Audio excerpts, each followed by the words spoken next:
اکثر یہ سوال ذہن میں آتا ہے نا، کہ کچھ لوگ کیسے غیر معمولی کامیابیاں حاصل کر لیتے ہیں جبکہ باقی سب صرف مصروف نظر آتے ہیں۔ آج ہم گیری کیلر کی مشہور زمانہ کتاب دی ون تھنگ کے اسی بنیادی خیال کو سمجھنے اور سمجھانے کی کوشش کریں گے، ایک ایسی سادہ سی حقیقت جو سب کچھ بدلنے کی طاقت رکھتی ہے۔ بروس لی کا یہ کال بالکل اسی نقطے پر آتا ہے جس کی ہم آج بات کر رہے ہیں، یعنی فوکسڈ ایفرٹ یا مرکوز کوشش کی ناقابل یقین طاقت۔ بات 10,000 مختلف کام کرنے کی نہیں ہے، بات اس ایک کک میں مہارت حاصل کرنے کی ہے، اس ایک چیز کو تلاش کرنے کی ہے جو سب سے بڑا فرق پیدا کرتی ہے۔ ہم سب اس احساس کو جانتے ہیں، مسلسل مصروف رہنا، ایک کام سے دوسرے کام کی طرف بھاگنا۔ لیکن کیا یہ ساری بھاگ دوڑ واقعی ہمیں کہیں لے جا رہی ہیں، یا ہم صرف ایک مصروفیت کے جال یعنی بزی ٹریپ میں پھنس گئے ہیں، جہاں ہم ایکٹیویٹی کو کامیابی سمجھنے کی غلطی کر رہے ہیں؟ اس کی مثال یوں سمجھیں کہ امتحان کی تیاری کے لیے گھنٹوں لگائے جائیں، نئے پین خریدنا، کافی بنانا، صحیح میوزک تلاش کرنا، لیکن حقیقت میں کتاب کا ایک صفحہ بھی نہ پڑھا جائے۔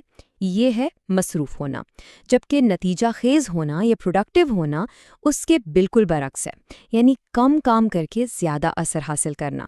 اپنی لمبی چوڑی ٹو ڈو لسٹ کو ایک چھوٹی لیکن طاقتور سکسیس لسٹ سے بدلنا۔ یاد رکھیں، کامیابی کا راستہ چیزیں جمع کرنے سے نہیں بلکہ غیر ضروری چیزوں کو ہٹانے سے بنتا ہے۔ تو پھر اس مصروفیت کے جال سے کیسے بچا جائے؟ جواب حیران کن طور پر سادہ ہے، چھوٹا سوچ کر۔ ہاں، یہ بات شاید عجیب لگے، ہے نا؟ لیکن ڈومینو ایفیکٹ ہمیں دکھاتا ہے کہ کیسے ایک چھوٹی فوکسڈ کارروائی بہت بڑے پیمانے پر نتائج پیدا کر سکتی ہے۔ ہر عظیم تبدیلی گرتے ہوئے ڈومینوز کی ایک قطار کی طرح ہی شروع ہوتی ہے۔ ایک اکیلا ڈومینو دیکھنے میں تو غیر اہم لگتا ہے، لیکن دلچسپ بات یہ ہے کہ اس میں اتنی توانائی ہوتی ہے کہ یہ اپنے سے 50% بڑے دوسرے ڈومینو کو گرا سکتا ہے، اور یہی وہ راز ہے جو ہر چیز کو ممکن بنا دیتا ہے۔ اور یہاں سے ایک ناقابل یقین جیومیٹرک پروگریشن شروع ہوتی ہے۔ ذرا اس پر غور کریں۔ صرف 1-2 انچ کے ڈومینو سے شروعات ہوتی ہے اور 23ویں نمبر پر موجود ڈومینو ایفل ٹاور سے بھی اونچا ہو جاتا ہے، اور 57واں ڈومینو وہ تو چاند تک پل بنا سکتا ہے۔ مطلب ایک چھوٹی صحیح سمت میں کی گئی کوشش ایک ایسا زنجیری رد عمل شروع کر سکتی ہے جو ایسے نتائج لاتی ہے جو شروع میں بالکل ناممکن لگتے تھے۔ غیر معمولی کامیابی ایک ساتھ سب کچھ کرنے سے نہیں ملتی، یہ ترتیب وار ہوتی ہے، یعنی سیکوینشل۔ آپ ایک صحیح کام کرتے ہیں، پھر اگلا صحیح کام، آہستہ آہستہ یہ کوششیں جمع ہوتی ہیں اور کامیابی کی رفتار بڑھتی جاتی ہے۔ اصل کام تو بس اس پہلے سب سے اہم ڈومینو کو تلاش کرنا ہے۔ لیکن اگر یہ اتنا ہی سیدھا ہے تو ہم اپنا پہلا ڈومینو تلاش کیوں نہیں کر پاتے؟ اس لیے کہ ہمیں کامیابی کے بارے میں کچھ عام جھوٹ اور غلط فہمیوں نے گھیرا ہوا ہے جو ہمیں راستے سے بھٹکا دیتی ہیں۔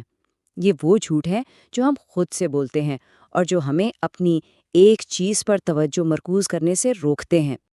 کتاب میں ایسے 6 بڑے جھوٹ کا ذکر ہے جو ہمیں گمراہ کرتے ہیں۔ آج وقت کی کمی کی وجہ سے ہم ان میں سے 2 سب سے زیادہ نقصان دہ جھوٹ پر بات کریں گے۔ پہلا ملٹی ٹاسکنگ کا جھوٹ اور دوسرا ایک متوازن زندگی کا جھوٹ۔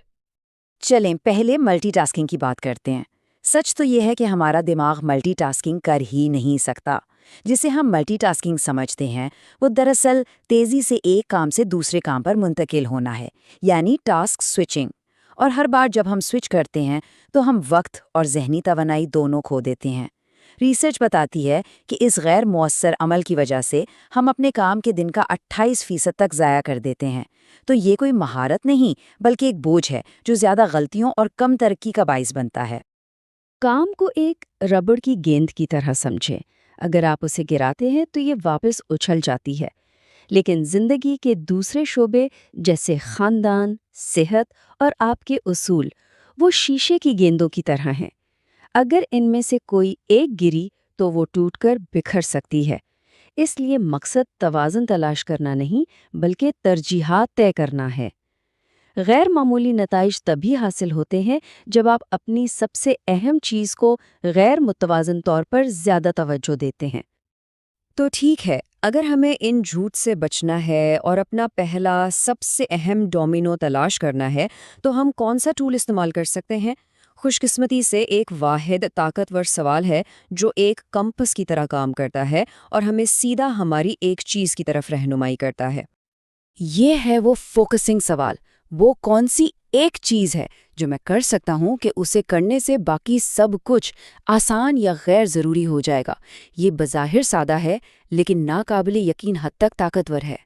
یہ آپ کو ان تمام چیزوں کو نظر انداز کرنے پر مجبور کرتا ہے جو آپ کر سکتے ہیں اور صرف اس ایک چیز پر توجہ مرکوز کرواتا ہے جو آپ کو کرنی چاہیے۔ یہ سوال آپ کے بڑے طویل مدتی اہداف کے لیے ایک نقشے کا کام کرتا ہے اور ساتھ ہی آپ کے اگلے فوری قدم کے لیے ایک کمپاس بھی ہے۔ یہ آپ کے مقصد کو آپ کی فوری ترجیح سے جوڑتا ہے، لیکن اس سوال کا جواب تلاش کر لینا ہی کافی نہیں ہے۔ جب آپ کو اپنی ایک چیز مل جاتی ہے تو سب سے بڑا چیلنج اسے بیرونی خلشار سے بچانا ہوتا ہے۔ ایک بار جب آپ فوکسنگ سوال کا استعمال کر کے اپنی ایک چیز کی نشاندہی کر لیں تو آخری اور سب سے اہم قدم آتا ہے۔ آپ کو اس کی حفاظت کے لیے ایک مضبوط ڈھانچہ بنانا ہوگا۔ یہ آپ کا پہلا ڈومینو ہے اور اسے ہر قیمت پر گرانا ہے۔ اور یہ آپ ایسے کریں گے۔ سب سے پہلے ٹائم بلاکنگ۔ اپنی قوت ارادی کو ایک بیٹری کی طرح سمجھیں جو صبح جاگنے پر سب سے زیادہ چارج ہوتی ہے۔ اس بہترین توانائی کو اپنے سب سے اہم کام پر استعمال کریں۔ دوسرا، اس ٹائم بلاک کو ایک ایسی اپائنٹمنٹ سمجھیں جسے آپ کبھی منسوخ نہیں کریں گے۔ اور تیسرا، اس بلاک کی حفاظت کریں۔ اس کا مطلب ہے خلف شعر کو نہیں کہنا جب تک کہ آپ کی ایک چیز مکمل نہ ہو جائے۔ آپ کا ٹائم بلاک دن بھر کی افراتفری کے خلاف آپ کا قلعہ ہے۔ غیر معمولی نتائج ہر کسی کی پہنچ میں ہیں۔ اس کا آغاز اس ایک ڈومینو کو تلاش کرنے اور اسے اپنی پوری غیر منقسم توجہ دینے سے ہوتا ہے۔ تو اب صرف ایک سوال باقی ہے، آپ کی وہ ایک چیز کیا ہے ابھی اس لمحے میں؟ اگر آپ کو یہ تجزیہ پسند آیا تو اسے لائک کریں، سبسکرائب کریں اور اپنے خاندان اور دوستوں کے ساتھ شیئر کریں۔ شکریہ۔